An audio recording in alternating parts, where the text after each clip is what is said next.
নমস্কার। আজকের প্রতিবেদন রাধাকান্ত নন্দীকে নিয়ে। রেকর্ডিং স্টুডিওর চার দেওয়ালের ভেতর তখন এক থমথমে পরিবেশ। সন্ন্যাসী রাজা ছবির গান তৈরির তোড়জোড় চলছে। বিখ্যাত গীতিকার গৌরীপ্রসন্ন মজুমদার গানের একটি লাইন লিখলেন, কাহার বানায় দাদরা বাজা, উল্টোপাল্টা মারছ চাঁটি, রাধাকান্ত তুমি দেখছি আসরটাকে করবে মাটি। গানের কথায় নিজের নাম, তাও আবার উল্টোপাল্টা বাজানোর অপবাদ। বিষয়টি নজরে আসতেই তীব্র প্রতিবাদ করে উঠলেন তবলার জাদুকর রাধাকান্ত নন্দী। আত্মমর্যাদা এবং নিজের শিল্পসত্তার প্রতি অগাধ বিশ্বাস থেকেই তিনি সেদিন স্পষ্ট জানিয়ে দিয়েছিলেন, আমি কোনোদিনও উল্টোপাল্টা তবলা বাজাই না। এই গানে মান্নাদার সঙ্গে আমার পক্ষে বাজানো সম্ভব নয়। অগত্যা হার মানতে হলো গীতিকারকে। গানের কথা পাল্টে রাধাকান্তের জায়গায় বসল কাল্পনিক নাম শশীকান্ত। গেয়ে উঠলেন মান্না দে, শশীকান্ত তুমি দেখছি আসরটাকে করবে মাটি।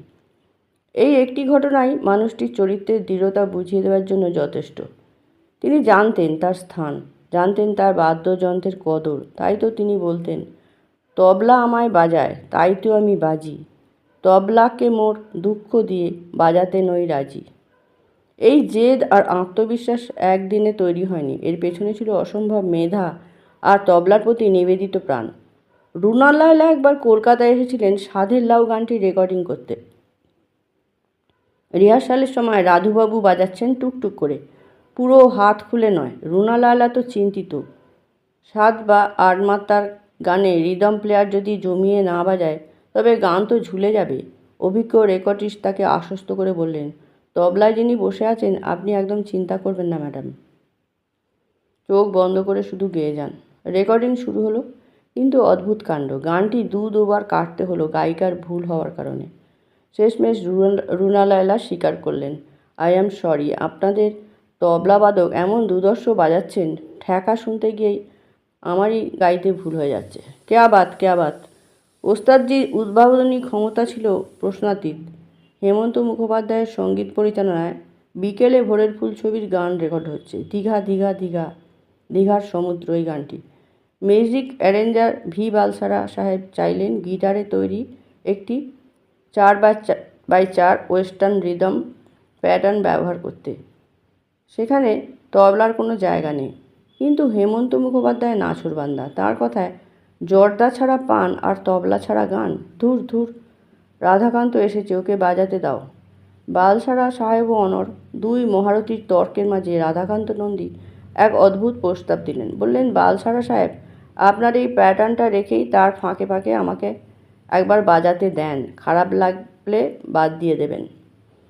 তারপর মায়ার এক অনন্য ব্যবহার আর তবলায় কানি বাজিয়ে তিনি যা সৃষ্টি করলেন তাতে অ্যারেঞ্জার ও ডিরেক্টর দুজনেই মুগ্ধ। গানটি সুপারহিট হলো। আবার কখনো মায়ামৃগ ছবির গানে সন্ধ্যা মুখোপাধ্যায় গাইছেন, ও বক বক বক বকম বকম পায়রা। গানের মাঝখানে তবলার একটা টুকরা দরকার। রাধুবাবু বললেন, টুকরা তো অনেক শুনছেন, এইবার একখান অন্য জিনিস শোনেন। তিনি প্রথাগত বোলের বদলে তেহাইয়ের জায়গায় তবলায় অবিকল পায়রার ডাকের ছন্দে বাজালেন বকম বকম। স্টুডিওতে উপস্থিত সকলে বাকরুদ্ধ। শুধু তবলা নয়, বাংলা ঢোল, ঢাক, পাখোয়াজ, খোল, যে কোনো তাল বাদ দেই তার হাতের স্পর্শে লয় যেন কথা বলে উঠত। শিল্পের প্রতি এই নিষ্ঠা আর পারস্পরিক শ্রদ্ধাবোধের এক উজ্জ্বল নিদর্শন পাওয়া যায় মহানায়ক উত্তম কুমারের বন্ধু ছবির রেকর্ডিংয়ে। পরিচালক চিত্ত বসুর আবদারে সুরকার নচিকেতা ঘোষ ছবির একটি গানে তবলার জন্য ওস্তাদ কেরামতুল্লাহ খানকে নিয়ে এলেন। ক্লাসিক্যাল ঘরানার ওস্তাদজি সিনেমার গানে সচরাচর বাজান না। নচিবাবুর আশঙ্কা ছিল সিনেমার কমার্শিয়াল সুরের সঙ্গে ওস্তাদজির ধ্রুপদী বাজার মেলবন্ধন ঘটবে তো। রেকর্ডিং শুরু হতেই সেই আশঙ্কায় সত্যি হলো। সুর আর তাল যেন কিছুতেই এক সূত্রে বাঁধা পড়ছে না, কোথাও একটা ছন্দপতন, এক অস্বস্তিকর পরিস্থিতি। বাধ্য হয়ে ডাক পড়ল মুশকিল আসান রাধাকান্ত নন্দী, কিন্তু তিনি প্রথমে আসতে চাইলেন না। ওস্তাদ কেরামতুল্লাহ খান তার পূজনীয়, তাঁর সামনে বসে বাজানো বা তাকে রিপ্লেস করা, এই যে এক চরম ধৃষ্টতা। অনেক বুঝিয়ে শুধুমাত্র গানের স্বার্থে তাকে রাজি করানো হলো।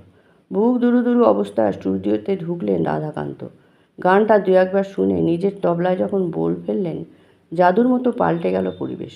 সুরের সঙ্গে তাল একাকার হয়ে সৃষ্টি হলো সেই কালজয়ী গান, মালতী ভ্রমরে করে ওই কানাকানি।